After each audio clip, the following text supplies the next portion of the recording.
Que Dios les bendiga. Quería invitarle a abrir su Biblia en Génesis capítulo 1, versículo 27. Dice: y creó Dios al hombre a su imagen y semejanza. Dios lo creó, y varón y hembra los creó. Y los bendijo Dios y le dijo: fructificad, multiplicaos, llenad la tierra, sojuzgarla, y señoread en los peces del mar, en las aves del cielo y en todas las bestias que se mueven sobre la tierra.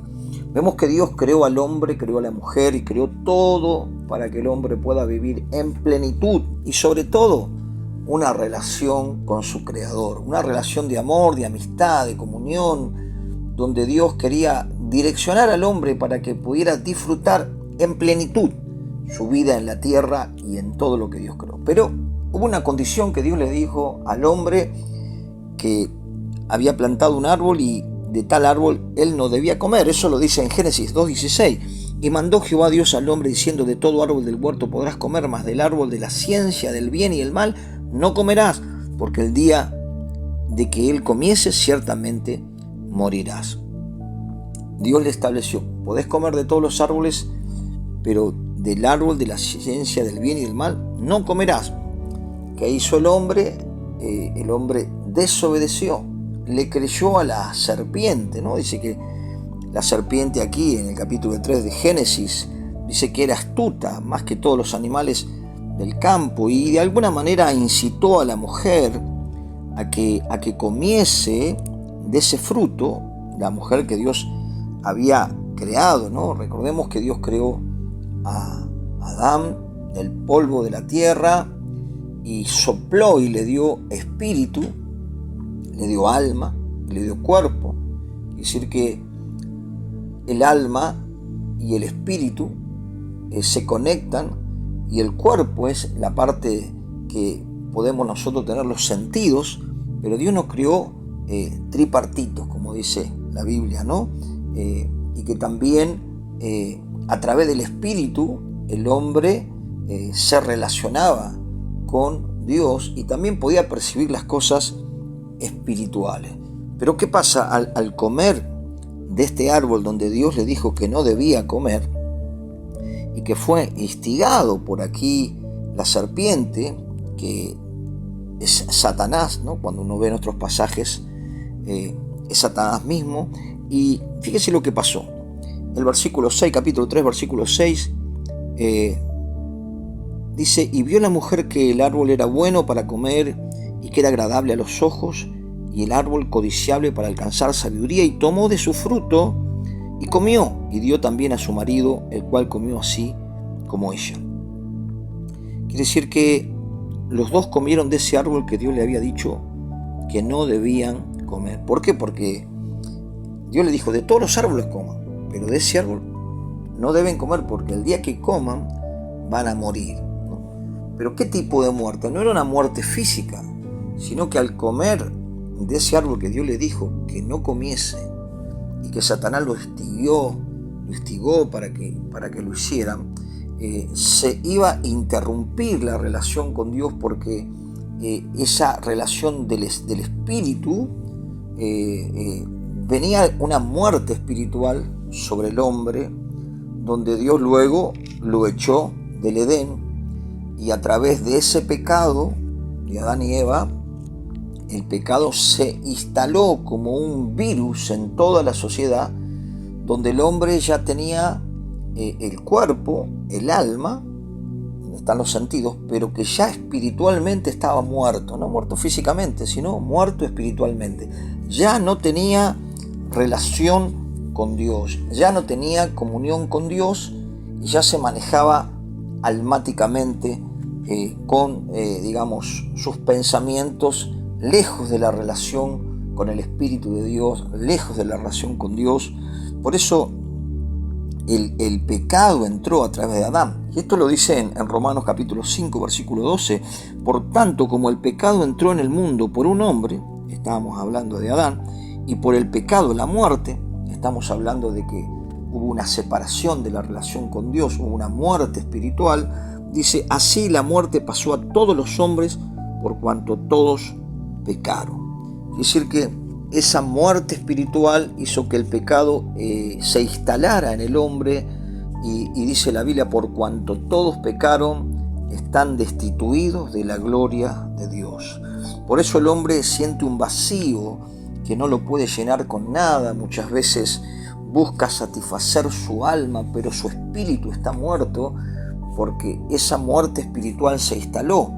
Pero Cristo vino a que el hombre se reconciliara con Dios. Jesucristo vino a morir por los pecados de la humanidad, a traer perdón. Él pagó el precio, la deuda que el hombre había dejado por su pecado, dando su vida y cargando el pecado de la humanidad.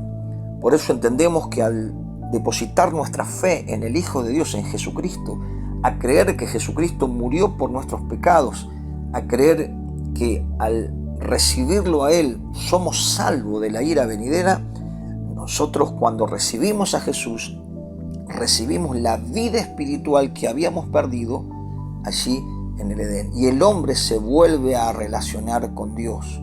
Por eso Efesios capítulo 2 habla de que volvió la vida a través de creer en Jesucristo. Recibimos, cuando nacemos de nuevo, recibimos el Espíritu de Dios, y ese espíritu muerto se vivifica y comenzamos a tener una relación con Dios, y nuestro corazón se llena de gozo, de paz, de alegría, y podemos practicar los mandamientos de Dios, porque el Espíritu de Dios nos viene transformando y va regenerando todo nuestro ser.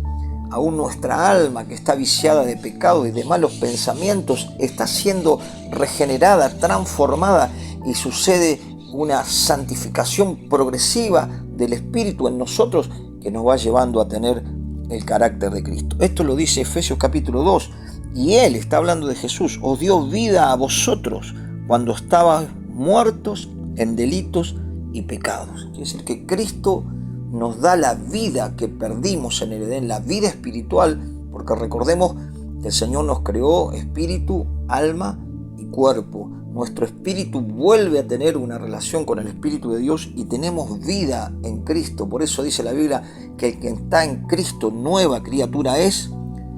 Las cosas viejas pasaron y aquí son hechas todas nuevas. Dios nos transforma a través del poder del Espíritu y nos da la gracia de poder realmente vivir bajo su misericordia. Por eso dice el capítulo 2 de Efesios, versículo 4, pero Dios, que es rico en misericordia, por su gran amor con que nos amó, aun estando nosotros muertos en pecado, nos dio vida juntamente con Cristo, y por gracia sois salvos. Quiere decir que estábamos muertos a causa del pecado, a causa de la desobediencia, de la rebeldía, de la independencia, de la autosuficiencia, de querer ser como Dios. Estábamos muertos espiritualmente, pero a través de Cristo recibimos la vida, ¿no? Y dice el versículo 6, y juntamente con Él nos resucitó, nos dio esa vida, y asimismo nos hizo sentar en lugares celestiales con Cristo Jesús, para mostrar en los siglos venideros las abundancias riquezas de la gracia en su bondad para con nosotros en Cristo Jesús. Y el versículo 8 nos da la clave de la gran misericordia que Dios tiene con nosotros a través de Jesucristo. Por gracia sois salvo por medio de la fe, ¿no? Nosotros somos salvos por la gracia, por la misericordia, por el favor de Dios, a través de poner y depositar la fe en Jesucristo, que es el Hijo de Dios, quien murió por nosotros, ¿no? Dice que estando muertos en delitos y pecados, fuimos reconciliados a través de Jesucristo, ¿no? Dice, por gracia sois salvos por medio de la fe. Esto no es de vosotros, pues es don de Dios, no por obra, para que nadie se gloríe, ¿no? No tenemos que hacer nada más que creer en Jesucristo como el Hijo de Dios, aquel que entregó su vida por nosotros para recibir la vida del Espíritu, la salvación y la vida eterna, y todas las bendiciones que Dios nos da para que seamos un testimonio de su amor y su bondad. Y terminando dice, porque somos hechura suya, creados en Cristo Jesús para buenas obras, las cuales Dios preparó de antemano para que anduviésemos en ella. Gloria a Dios, somos realmente criaturas, hijos de Dios, porque dice que a todos los que le recibieron y a los que creen en su nombre le dio la potestad de ser hechos hijos de Dios. Somos hijos de Dios cuando recibimos a Cristo. Antes éramos criaturas, ahora pasamos a ser hijos de Dios, herederos, coherederos con Cristo, bajo toda la bendición y la autoridad que Adán perdió en el Edén por el pecado, la recuperamos